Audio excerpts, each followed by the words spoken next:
Bon, ce matin, nous arrivons à la fin de notre série. Est-ce que nous pouvons l'afficher? Les disciples en action.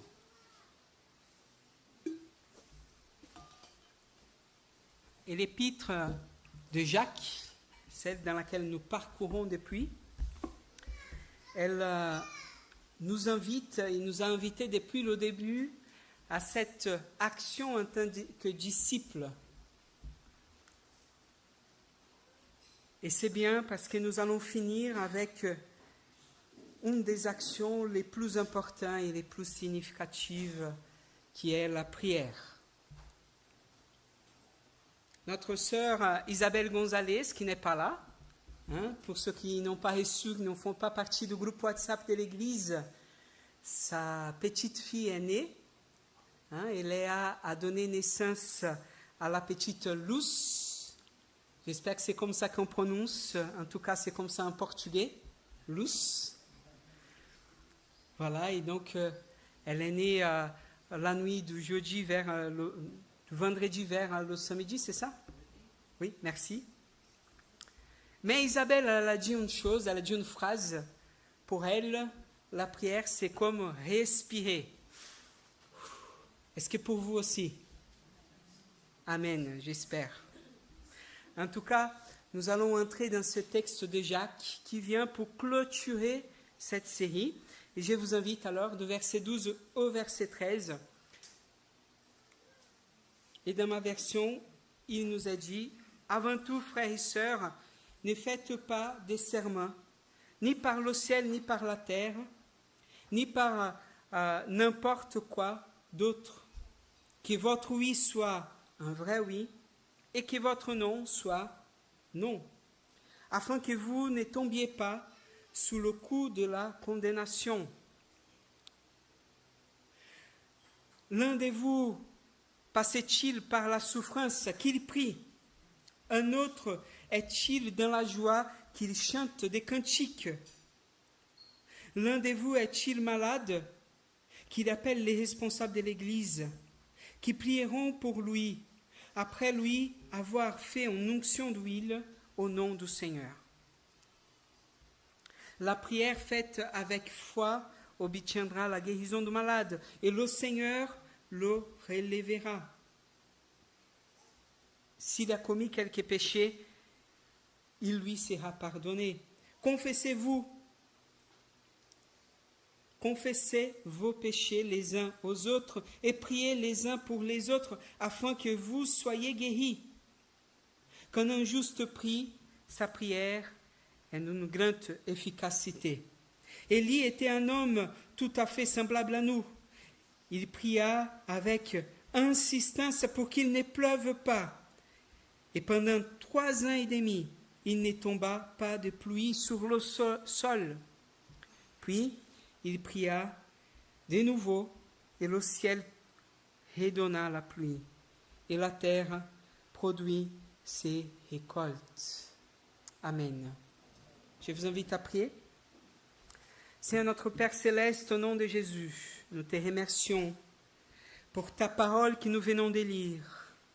Et notre prière, Seigneur, c'est que cette parole puisse produire fruit de notre vie. Conduis-nous à ta vérité, Seigneur, et que tout ce qui vient de toi reste gravé dans notre cœur. Nous te prions au nom de Jésus. Amen. C'est vraiment dans la joie de finir dans la prière. Mais une chose qui est très importante pour chacun de nous, et ce que le livre, l'épître de Jacques nous permet d'affirmer encore plus, c'est qu'il n'y a pas de distinction entre la vie spirituelle et ma conduite de vie. Je sais qu'en France, on est habitué à dire que le religieux reste un peu dans les sphères privées et on ne parle pas trop de la foi quand on est en public.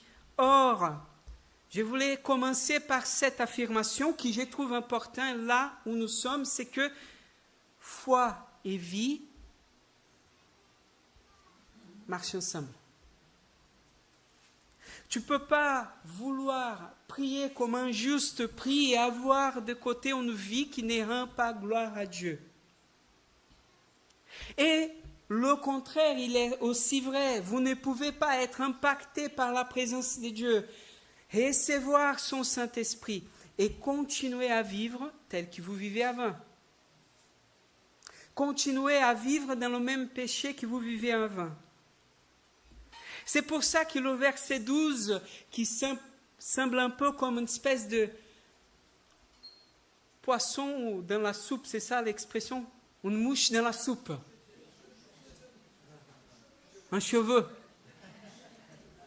Un cheveu. Non, un cheveu. Sur la soupe. Non. Ce verset, il est là et je pense qu'il est là pour nous dire que le Seigneur attend de nous une espèce d'intégrité, une espèce de complétude dans notre vie. Que votre oui soit oui, que votre non soit non. Et ça, c'est la reprise presque mot par mot par ce que Jésus a dit en Matthieu chapitre 5, versets 34 à 37. Mais moi, je vous dis de ne pas jurer du tout.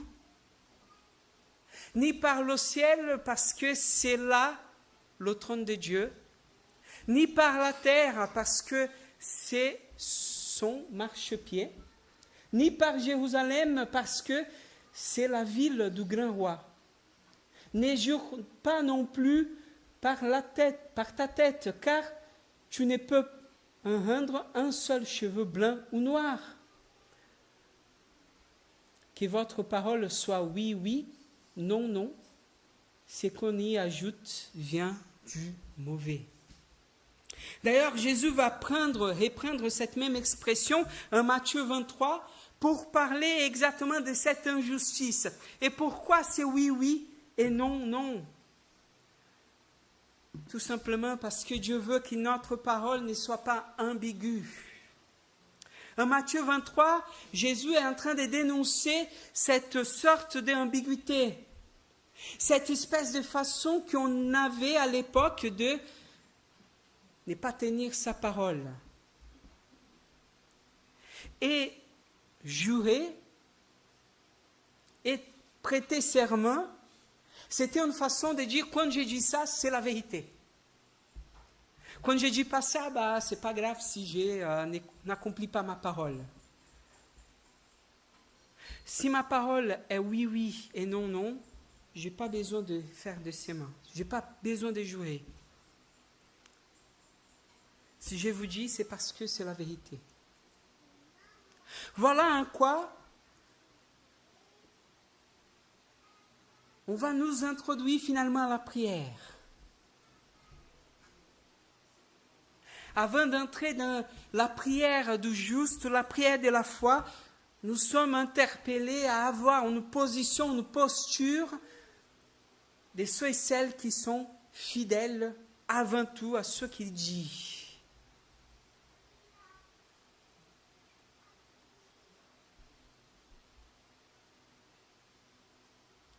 Et je sais, ce n'est pas évident. Et je sais, parfois on dit, on n'arrive pas à accomplir, ça arrive à tous, à moi aussi. Et je pense que de tous là, je suis le premier à devoir apprendre avec ce que je suis en train de prêcher là. Mais Dieu nous interpelle. Avant de parler des prières, avant de parler des guérisons, avant de quoi que ce soit, à tenir devant lui, à nous tenir devant les uns les autres, comme ceux qui ont une parole et une seule parole. Que votre oui soit oui, que votre non soit non. Une fois qu'on intègre cela, on peut entrer finalement dans le verset 13 au verset 17. Et là, nous vient un texte qui est vraiment très intéressant parce que dans le verset 13, on a une espèce, d'abord et avant tout, d'être dans la vérité. Parce qu'il va nous dire, si vous êtes souffrant, alors priez, et si vous êtes dans la joie, chantez. Il ne dit pas si vous êtes dans la souffrance, chantez, si vous êtes dans la tristesse, chantez. Vous voyez, c'est pas que je ne peux pas chanter quand je suis attristé, c'est pas ça. Ou que je ne peux pas prier parce que je suis content. C'est pas dans cette littéralité dans laquelle le texte nous amène, mais c'est plutôt au sens que c'est pas grave si je suis dans la souffrance. Et si je suis dans la souffrance, je ne dois pas être dans une espèce d'hypocrisie dans mon chant. Je ne dois pas être dans une espèce d'hypocrisie et j'entends souvent ça. Non, non, ce n'est pas important la souffrance, soyez dans la joie. Vous êtes déjà victorieux, peu importe si vous êtes dans la souffrance. Ce n'est pas ce que le texte nous dit.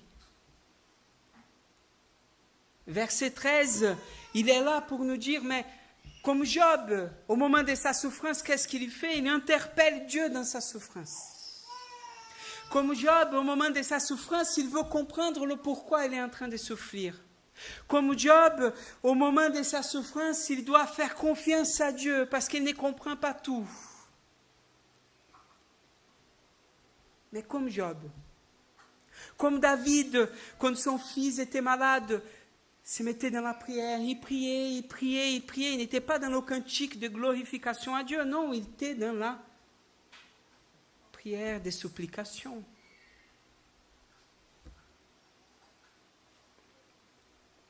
Frères et sœurs, l'intégrité qui nous invite l'évangile, ce n'est pas seulement dans la parole que je donne à l'autre, mais c'est dans une sorte de vérité profonde dans laquelle je vis avec le Seigneur. D'ailleurs, je vous dis, la véritable adoration, c'est celui qui adore en esprit et en vérité. Je ne peux pas être pleinement en vérité si dans mon cœur je suis dans la souffrance. Et que dans ma parole, je suis en train de dire, mais Seigneur, tu es merveilleux, merci pour la vie. Non, mais là, je suis dans le deuil. Je viens de perdre quelqu'un. Là, je suis dans le deuil, je me pose la question, mais pourquoi? Oser être intègre, c'est aussi oser dire la vérité devant le Seigneur. Et dire au Seigneur quand je suis attristé, désolé Dieu, je suis attristé aujourd'hui. Dieu nous invite dans notre prière, dans ce que nous sommes devant lui et devant les autres. Vous voyez? Dans la vérité. C'est la première chose qu'il nous faut remarquer là ce matin, c'est que nous avons besoin d'être dans la vérité. La prière, qui est la prière que Dieu veut de chacun de nous, c'est une prière qui se fasse dans la vérité.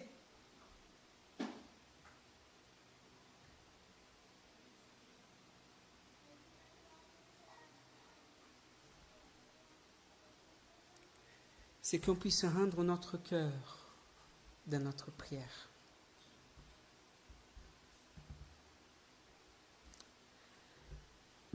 Deuxième chose que je voulais remarquer,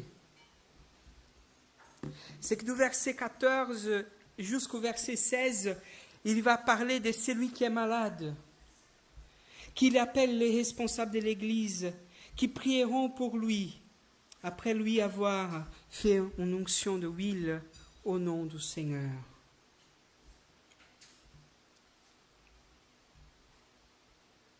Il s'agit ici de ne pas rester repris dans soi-même et dans sa souffrance. Combien de nous, quand nous sommes au milieu de la souffrance, la première chose, c'est dire rien à personne. Je ne veux pas la pitié des autres. Est-ce que vous avez déjà entendu ça?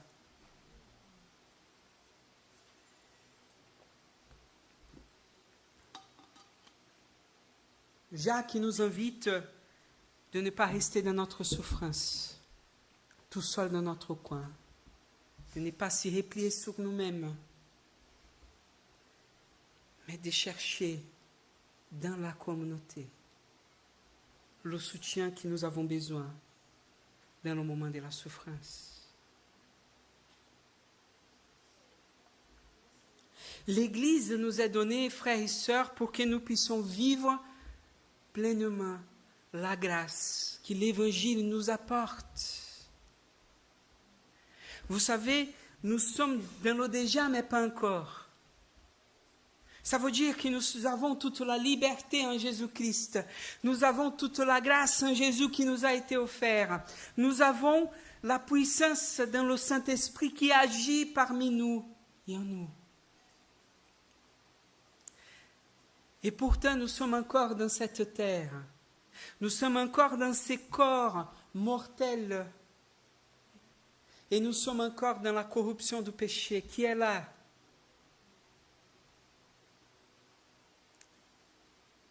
J'ai dit, et je vous affirme là, parce que c'est la vérité, les Écritures nous montrent que le péché n'a pas qu'une action sur la morale.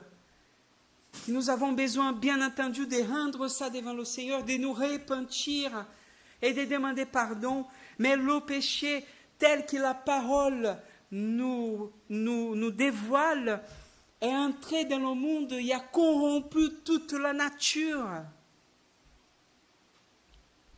Cela veut dire que dans la nature, que ce soit nous, que ce soit les animaux, que ce soit les plantes, nous sommes tous corrompus par le péché que l'homme a commis. Et cela a entraîné des conséquences à notre nature même. Les maladies, les choses sont la conséquence du péché dans le monde. Pas d'un péché spécifique que j'ai commis et à cause de ça je suis dans la maladie, mais le péché dans le monde a corrompu ma nature. Et ma nature qui est corrompue ne travaille pas comme elle devait travailler. Et donc j'ai besoin des lunettes pour voir. Et donc quand je mange, j'ai grossi. Et donc j'ai mal au dos parfois. Vous aussi, je pense. Bon, pas les jeunes, hein. On n'a pas beaucoup ce matin, mais voilà.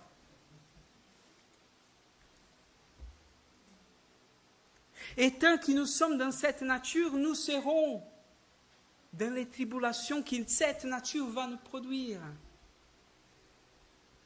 La question de ce texte-là, c'est que nous sommes en Christ Jésus dans cette nature. Et même s'il ne va pas guérir toutes les maladies, parce que la guérison définitive, c'est la deuxième venue du Christ. Parce que là, nous aurons un nouvel corps. Et nous allons dans cette nouvelle création, où il n'y aura plus le péché, il n'y aura plus de corruption. Mais dans la puissance de Christ, il peut nous apporter les guérisons dont nous avons besoin là. Vous savez que le mot guérison dans les Écritures est le même mot de être sauvé. Donc on peut traduire ici, dans le verset 14, qu'il appelle les responsables de l'Église qui prieront pour lui, après lui avoir fait en onction d'huile au nom du Seigneur. La prière faite avec foi obtiendra salut aux malades. Être sauvé, ce n'est pas seulement la guérison physique. D'ailleurs, ce texte ne nous parle pas que de la guérison physique, il parle aussi des guérisons que nous avons besoin. Combien de nous sommes malades parce que nous n'arrivons pas à pardonner et vivons dans le ressentiment?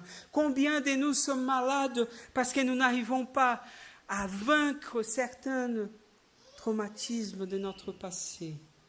Combien de nous sommes malades parce que nous n'arrivons pas à être bien avec mon frère et ma sœur qui est juste assis à mon côté?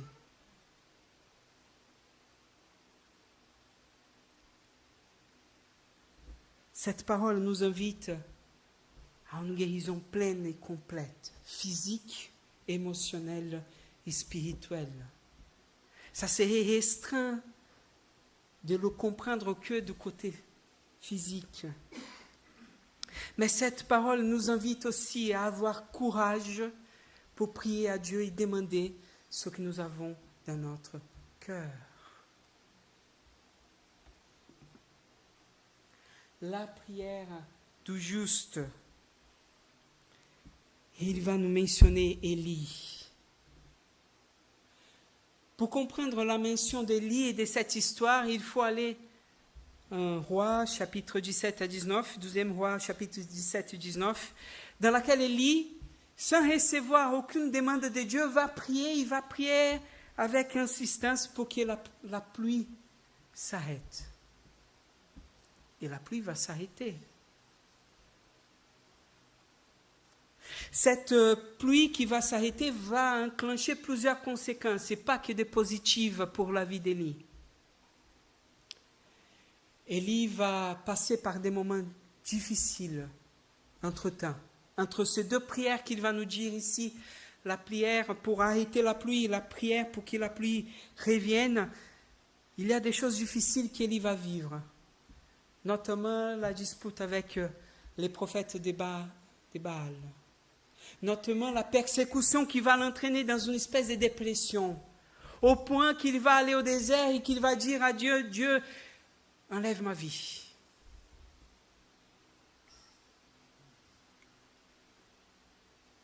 Élie n'a pas demandé à Dieu, Dieu, aide ta volonté de faire ceci. Non.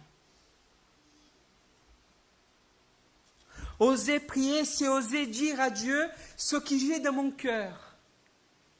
Et si j'ai dans mon cœur le désir d'être guéri de ma maladie, alors Seigneur, guéris-moi de ma maladie.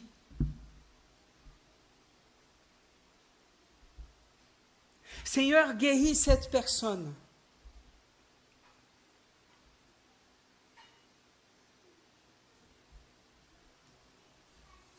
Je sais, nous avons peur de le faire. Parce que dans le passé, on a mal compris aussi cette parole et on l'a fait de façon indiscriminée. Et on a dit, je vais prier et toi, tu vas être guéri. Et parfois, on prie et la personne n'est pas guérie. Et cette forme de maladresse historique nous fait avoir peur de dire à Dieu, guéris-moi, change ça. Ah frère et soeur, combien de fois j'ai dit au Seigneur, change Diane Seigneur. Oui, j'ai pris beaucoup. Parfois ça marche. Parfois Dieu m'a dit, ma grâce te suffit. Parfois Dieu me répond, c'est pas à elle de changer, c'est à toi.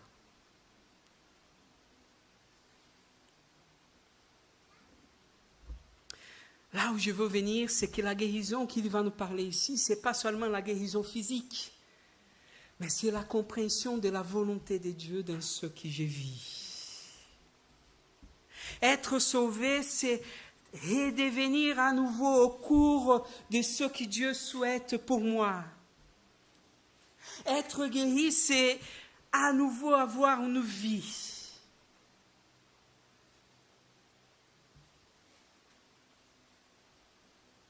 C'est que la vie jaillisse de mon cœur et que je puisse vivre pleinement ce que Dieu est, dans ce qu'il est et comme il est. La prière de lamentation a sa place dans notre vie.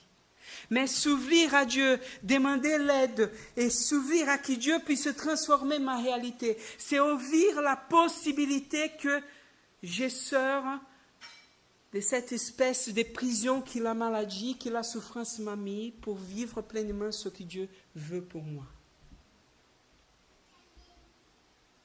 Et parfois, Dieu guérit le corps. Et parfois, Dieu guérit mes émotions. Et parfois, il me guérit spirituellement.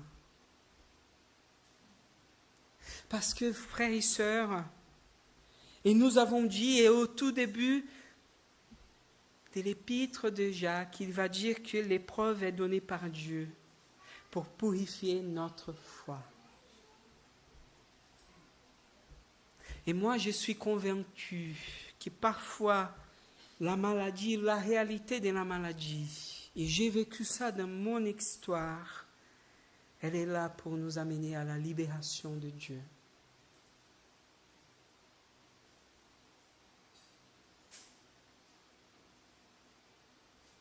La prière du juste a beaucoup en son efficacité parce que parfois la prière nous amène non pas à que ma volonté soit accomplie, mais à que la volonté de Christ soit accomplie dans ma vie. Et ça passe fortement par le salut et la guérison. Pas nécessairement physique. Je vais finir par un témoignage que je donne souvent. J'ai déjà dit ici, mais pour moi, un exemple de cela, c'est ma mère. Et je me souviens que au même moment, on avait 2 sœurs, ma mère et une sœur à l'église qui était très chère à tous. Et ma mère aussi était très chère à tous. C'était les mamans de tous les adolescents de l'église. Et je me souviens que tous les 2, presque au même moment, sont tombés malades. Un cancer qui était similaire. Et la prière de tous était « Seigneur, guéris ». Et je me souviens qu'à ce moment, cette sœur, d'une façon miraculeuse, a été guérie de son cancer. Et on était là, waouh, super, merci Seigneur. Et ça booste la foi, hein, quand tu vois quelqu'un qui est guéri, tu dis, ah ouais. Pas de chimio, pas de... Même avant de commencer la chimio. C'est très intéressant. Et merci Seigneur. Et là, pour ma mère, on a continué à prier parce que, voilà, on savait que Dieu pouvait la guérir. Il l'avait fait, on vient de voir sa guérison. Et on a prié. Et on a prié. Et des frères venaient, ils disaient, mais Dieu vient de me dire, c'est pas pour la mort, mais c'est pour la vie. Et on a cru, elle allait être guérie. Un jour, elle m'appelle sans réussir à respirer, c'était un cancer au poumon. Et je cours, j'appelle même pas l'ambulance, je prends ma voiture, je prends ma mère, je fonce à presque 200 km et je fonce à l'hôpital. Je n'ai pas réfléchi, j'étais désespéré, il faut sauver ma mère. On arrive à l'hôpital. Et la crise, c'était une crise de respiration, parce que son poumon se remplissait de liquide. Et c'était comme quelqu'un qui était en train de s'ennuyer. Vous savez, s'ennuyer, c'est ça? Noyé. C'est noyé. Donc il fallait faire une pulsion pour aller lever le liquide. Et à chaque fois que ma mère avait ces crises-là, elle était dans le désespoir. Et on voyait dans ses yeux la peur de mourir. Et l'église qui priait jour et nuit, les gens qui venaient à l'hôpital jour et nuit pour prier pour sa guérison, et on était là. Et on avait des sœurs qui restaient toute la journée, et moi je venais pour passer la nuit avec ma mère. Et tout le temps dans la prière. Un jour, j'arrive à l'hôpital, et dans le couloir, j'entends sa voix, qui chantait cette chanson blanche, plus blanche que la neige.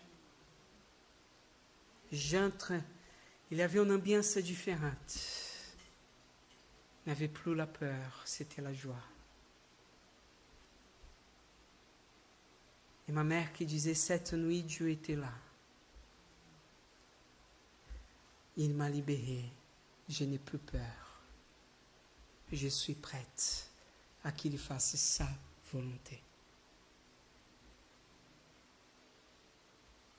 Les frères avaient raison. Ce n'était pas pour la mort, mais pour la vie. Mais pas une vie ici, mais elle était dans la présence du Très-Haut. La maladie, la souffrance nous font nous prendre dans cette vie comme si c'était la dernière possibilité possible, comme si la seule chose que Dieu peut faire, c'est de nous donner une vie ici-bas. Dieu, parfois, veut nous guérir spirituellement et nous faire comprendre que sa vie n'est pas que pour ici-bas, mais qu'il a une vie éternelle pour chacun de nous. N'ayez pas peur de demander à Dieu, Seigneur, guéris. Guéris cette maladie, je te demande. N'ayez pas peur de l'onction de l'huile. Allez ungir. Plusieurs disent que c'était thérapeutique, Mais la vraie question, c'est qu'ici, le sens, il est aussi spirituel, de ceux qui consacrent. C'est le sens de l'Ancien Testament de consacrer les rois et les prêtres pour ce que Dieu allait faire dans leur vie. Mais n'ayez pas peur non plus de dire, peut-être ce n'est pas la volonté de Dieu une guérison physique, mais plutôt une guérison émotionnelle et spirituelle. Dieu agit en nous, par nous et au-delà de nous. Notre peur, à plusieurs reprises, c'est simplement de notre incrédulité. Dieu nous invite à la prière du juste. Et la prière du juste, c'est celui qui prie en sachant que Dieu fera sa volonté. La prière du juste est celle et ceux qui ne restent pas dans la réalité de ce monde, mais qui cherchent la réalité de l'Évangile manifestée dans sa vie. La prière du juste est la prière qui met sa foi, qui savent que Dieu est souverain, que Dieu est grand, qu'il peut faire au-delà de ce que nous voyons. La prière du juste est la prière de ceux et celles qui ne se limitent pas dans ce qu'ils voient, mais qui osent,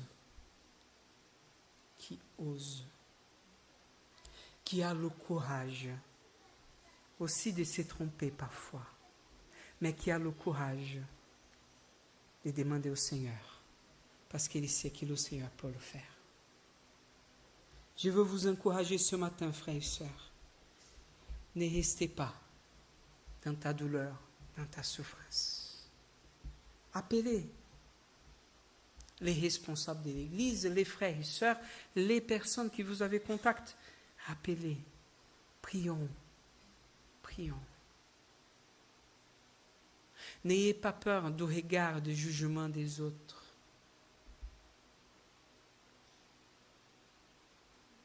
Le regard de l'autre, c'est son problème. Le regard de Christ, c'est mon problème.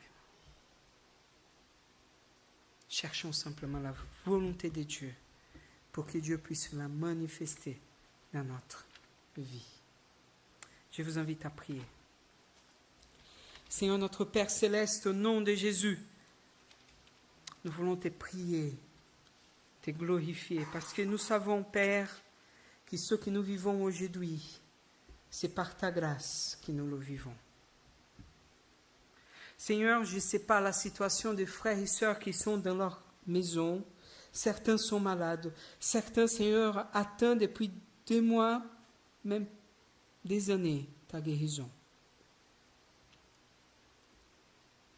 Et c'est, Père, je ne sais pas ce que tu veux faire et pourquoi cette souffrance. Et je pense que nous ne pouvons pas comprendre tout. Mais la foi, c'est un acte de confiance en toi. Et dans cette confiance, Seigneur, nous voulons te prier au nom de Jésus. Apporte ta guérison. Amène ceux et celles là où tu veux amener. Fais, Seigneur, ta volonté. Et en toutes choses, nous te prions et nous te demandons, permets-nous d'oser. Permets-nous d'avoir le courage. Permets-nous de sortir dans cette espèce de froid spirituel qui se conforme tout simplement parce que l'espérance n'est pas dans notre cœur. Permets-nous de sortir de cette forme d'incrédulité, ceux et celles qui le sont, pour que nous puissions être dans la foi en toi. Nous te prions, Père, au nom de Jésus. Amen. Amen.